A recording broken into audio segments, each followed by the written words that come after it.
How's it going, everyone? So with Marvel Cosmic Invasion releasing in less than 2 weeks, I want to go over the things that we do know so far and things I want to see happen into Marvel Cosmic Invasion, a wish list per se. So the first thing that we do know is this game is going to be releasing on December 1st. We know a rough estimate of cost for this game because Nintendo has this game on their eShop for $29.99. So if you guys are wondering your price range, I assume we're going to see it at $29.99 for PlayStation, Xbox. Also, Xbox is releasing this game on their day one Game Pass. So if you guys have that tier of Xbox Game Pass for PC or Xbox, I know a lot of people are hating it because they bumped up the price, but if you guys still have that tier of Xbox Game Pass, this game is going to be released day one on that. So you don't have to pay anything additional. You get to play this game on day one. So there's going to be a 15-man roster, so we know all characters that are going to be on the list and round out this roster. We also know that as you progress through the story campaign, not every single character is going to be unlocked, that we get to go through the campaign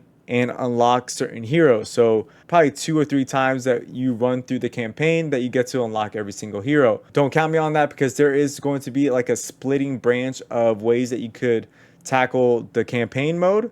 So at least a few playthroughs and you get to unlock every single hero. I like that we are able to unlock heroes and really choose our path in this game. So to coattail off that, the story campaign is not going to be linear. It's kind of like 2 parallel paths. They intersect once in a while. So you get to go up and down or just stay in a linear path. You have that choice between going to stage and some interacting in the middle, I guess, because there's going to be a main boss that's important to the story that you have to tackle. So I like that. It gives you a little more freedom, not as much freedom as per se Absalom does, because it gives you a bigger freedom on where you want to adventure, and it really differentiates the gameplay and how the environment looks everywhere you go. I like how they did that in Absalom. Hopefully more games do that. Next thing we know is that there's going to be some sort of passive upgrades in this game.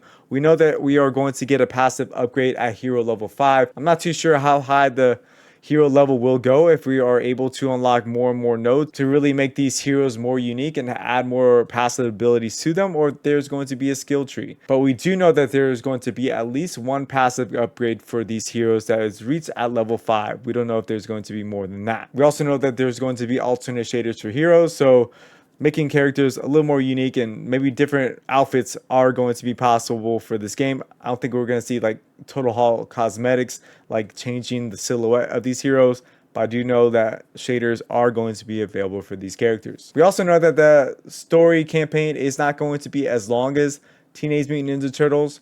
There's going to be more levels, but it seems like the runs are going to be slightly shorter, maybe by a stage or 2. We also know that this game is going to be 4-player co-op, and we get to choose 2 heroes to swap with. It seems like every single round, like you get that option if you want to change up your game style depending on the stage. You can do so, so you're not locked in with the same 2 heroes over and over. I like that. That gives you a little bit of variety, and maybe you could take on 2 characters that are better equipped for a stage than another pair would. If I missed anything from the things that we know for sure, leave in the comments below. I'm sure I missed something, but I think I covered everything big that will be coming to this game. Now let's go over the things I want to see added or come to Marvel Cosmic Invasion. I know a lot of people want to play as villains. We haven't been able to really play as villains. There was that like boss rush roguelike mode in Shredder's Revenge that we get to play Shredder and like Bebop and Rocksteady, but hopefully we could just play like a campaign or arcade as villains. I think a lot of people want to see that, and I think that would be a definite change because Double Dragon Gaiden did that. We were able to play the bosses that we defeated at the end of like the stages, and I really hope they do that in this game. But hopefully some villains that we do defeat at the end of the stage become unlockable.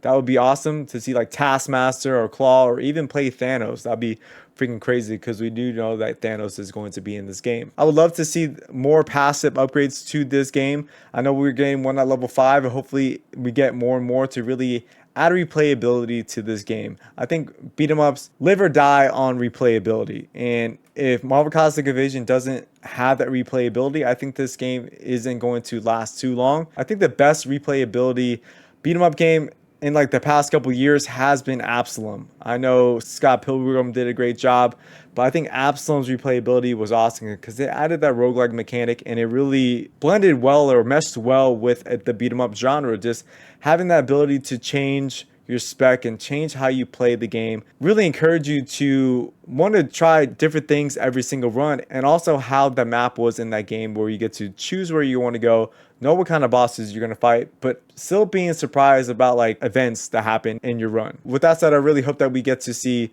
at least some opportunity to change our build somehow.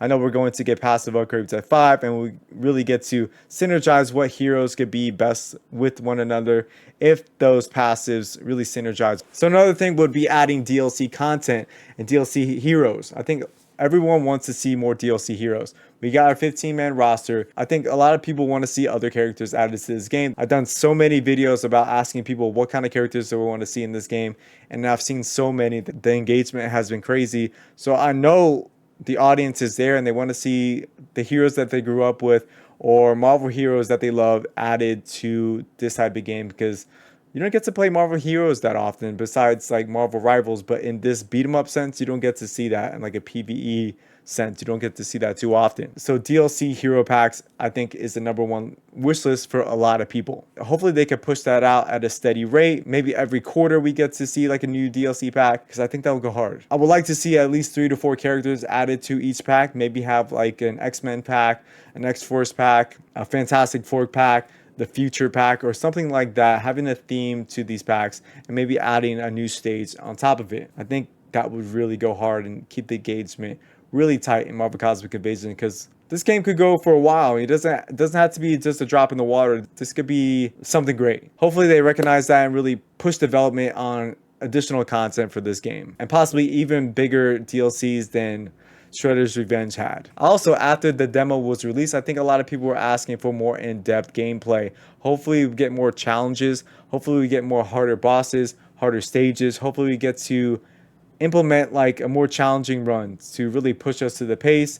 I like how there's dodges in this game, so we could actually move out the way of certain things. We don't have to just tank everything or just run away. Like, we have mobilities to dodge damage. I do enjoy that feature. It keeps you engaged instead of just running away, coming back, running away, coming back, like old school beat 'em ups were like. It gives you an advantage to really add to your strategy. So I really hope that we get to see harder content for Marvel Cosmic Invasion. Also, to the next point, hopefully we get to see more game modes. I think game modes in a game like this really pushes the longevity, keeps people engaged, and I think replayability in a beat 'em up game is so large, and hopefully they get that handled and we get to see something that's in base game and not in future DLC. All right, guys, that's it for me. So I'm gonna leave it up to you guys to answer this question. What do you want from Marvel Cosmic Invasion? What do you want added? What do you want to see in the future of this game? What do you want to see in the base game? Leave in the comments below. What can they really do to make this game stand out among the rest of beat 'em up games and really put a curveball into the beat 'em up genre? What can they do to achieve that? I would love to hear in the comments below. You guys are awesome. Thanks for being here. If you guys enjoyed the content, give a thumbs up, give a subscribe. It will mean a whole lot to me. I will be streaming Marvel Cosmic Invasion day 1. So if you guys want to join in, join along, please follow, please subscribe, and I could invite you guys and we do some runs together. That'll be awesome. All right, guys, love you to pieces. Until next time, peace.